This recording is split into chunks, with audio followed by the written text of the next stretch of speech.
So after taking about a week break for that primer to cure on that SD40-2 visitor from the East Shell, we're ready to paint today. I just wanted to review with you my airbrush setup here, just for those of you who might be curious to see what I'm using. And what we've got is, we've got, of course, the standard braided hose that comes with a Paasche airbrush set. I've got a quick coupler on here so I can hook up to my garage air compressor.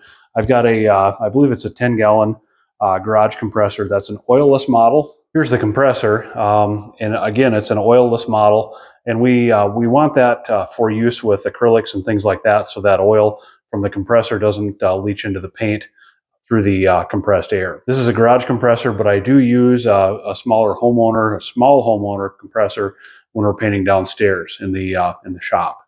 That's in the case where we don't necessarily care about noxious fumes coming off the paint. Normally I paint with acrylics. Today we've got some Tru-Scale paints that I wanted more ventilation for, so we're painting out in the garage today. For the airbrush itself, we're using a Paasche 2-stage airbrush. I believe this is the VL set that I'm using here with the needle and stuff. And then of course we've got both Tru-Color paint today, and we're going to be painting with some Badger Model Flex BN green here.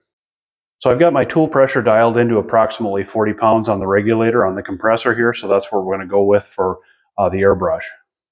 And then I'm going to get started here by threading the braided hose onto the airbrush. Again, the needle and the correct nozzle are on there. And then I'm hooking pulling the collar back on the quick coupler and plugging the airbrush in. So now we're live with air here. I always like to get these gloves on. I wear dishwash gloves for this particular task.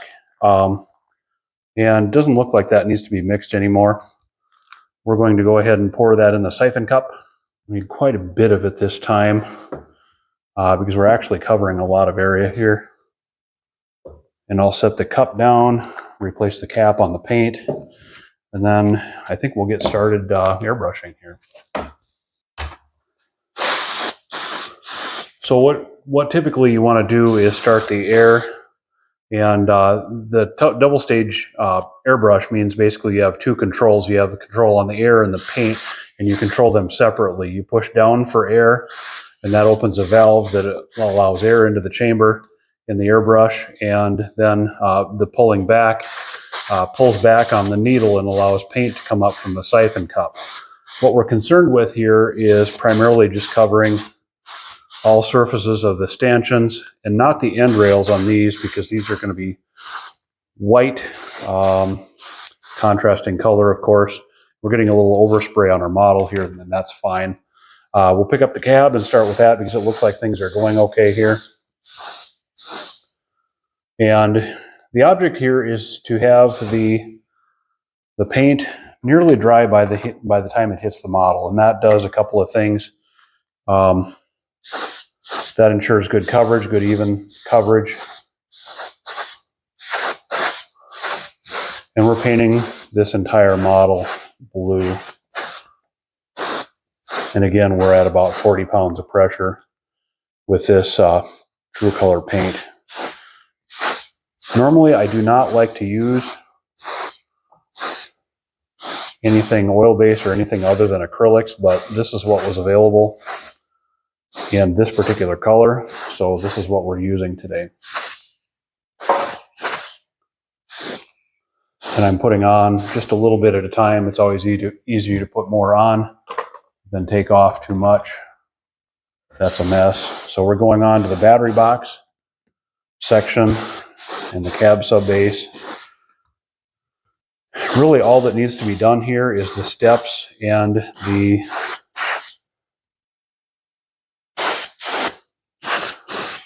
top surface, the insides of the step wells there, the front of the battery box.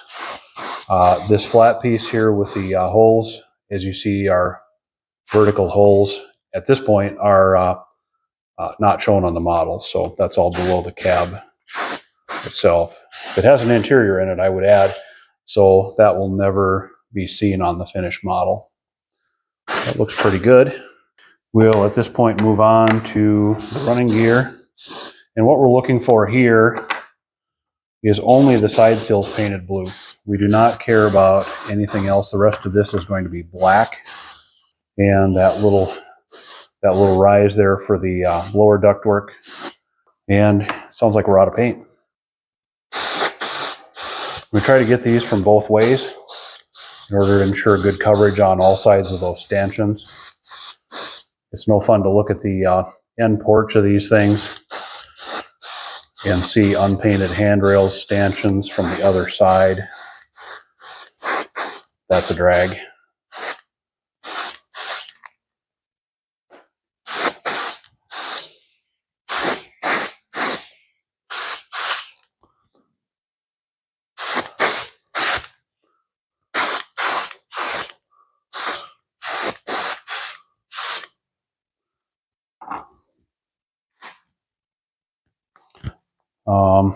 And then we're looking for the shell. Actually, we'll paint this signal box here quick like.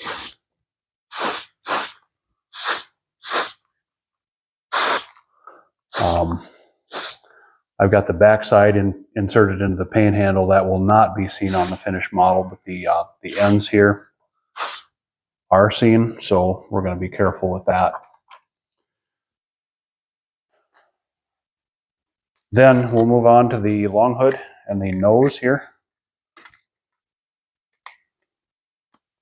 Be careful with my paint so I don't spill blue on the garage floor here. So again, the principle is bring the needle back and start the air before you hit the model. That's the intention anyway. And a couple of notes on this model. We put most of the detail parts on here because the expectation is that there's not much masking to do on this particular model. All the masking is below the hood, sides of the hood, so everything above the running gear, above the running boards, I should say, is blue in this case.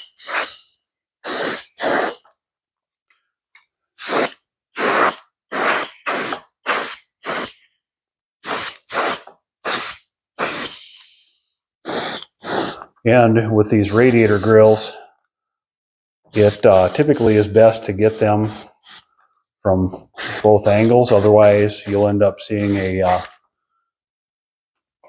undercoat through to get good even coverage on there. And the same with the dynamic brake fans and the rad fans on the top of the locomotive.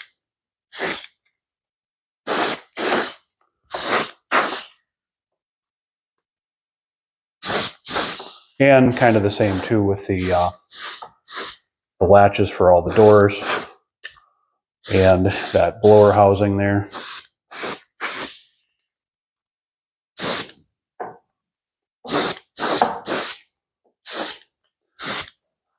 Nice light coats. Hi. The dog is out here.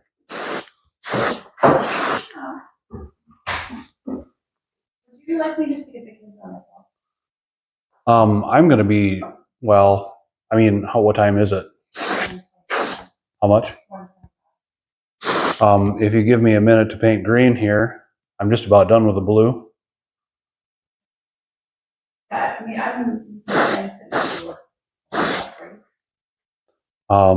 I'll be at a good point to stop probably in 15 minutes-ish. Or do you need to go now? Well, I'm sure they're fine. I just didn't know if you wanted the time to do so. Well, I don't know. How long are you expecting to be at Heidi and Matt? I mean, I just need to get them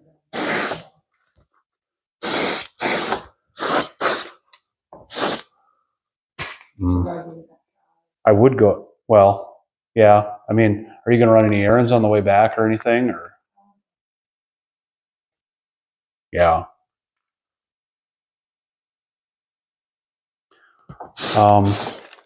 I don't. If you don't want to wait for me, I would go along certainly. I mean, I can need to feel for what you said. Well, I intended to go along.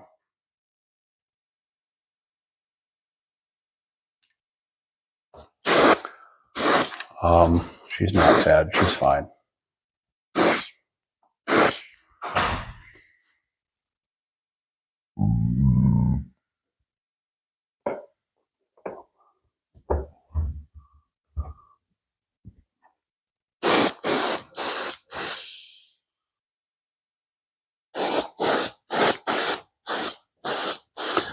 And with these running gears, or this running board piece here, a lot of times those break. A lot of times these jack pads are the same color as the car body, so make sure you get those. All sides of them too. I don't like to see primered jack pads on the side. Doesn't look good.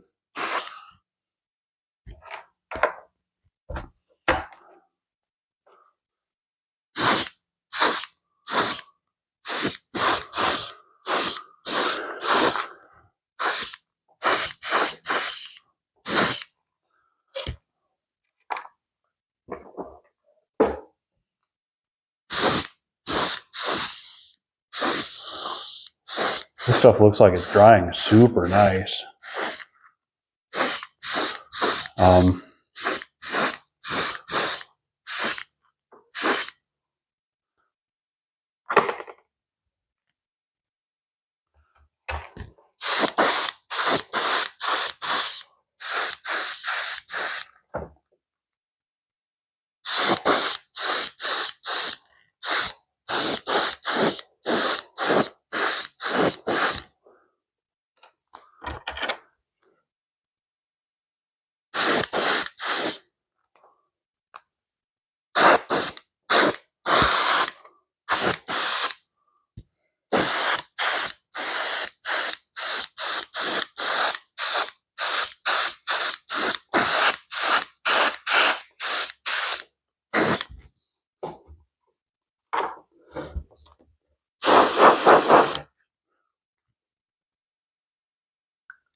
One last piece to paint here, and this is that handrail section that I showed you earlier in the series. Putting that little brass rod on. Try and turn that over with. And I should have made a paint handle for this, but I didn't.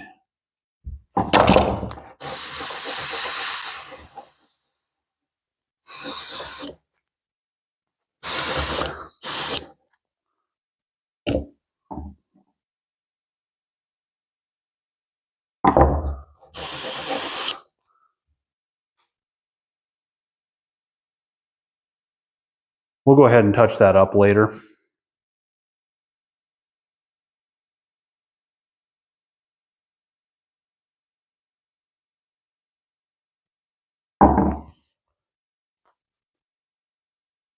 And then now time to tear the airbrush down and clean up from the Tru-Color paint. And I'm just going to grab some water and run through here.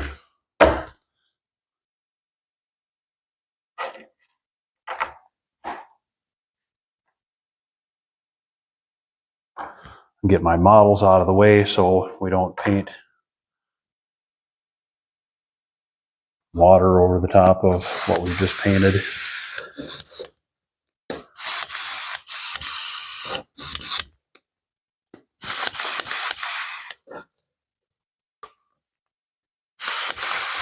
It seems like that water dissipates the that Tru-Color paint pretty well, actually. Surprisingly well.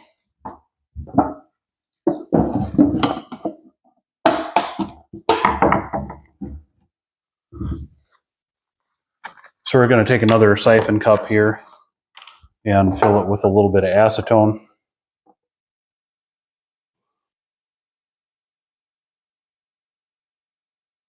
We have acetone around to clean track and wheels on a lot of railroad cars and locomotives. And I'm just going to run that through the airbrush here.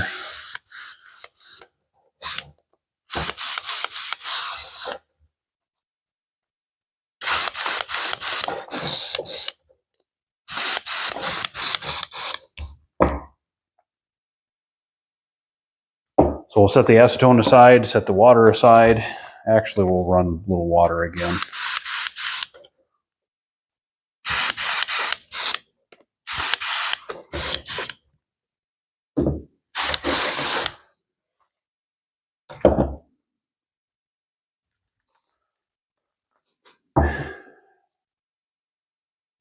Now we'll go clean up the airbrush cup under some water inside. I'll be right back.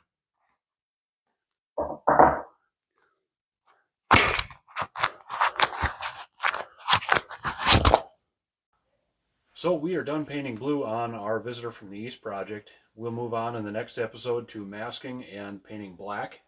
I hope you'll check the link in the description below to get the playlist for this entire project. We're moving from a Kato factory decorated unit to a custom painted and weathered DCC installed complete locomotive.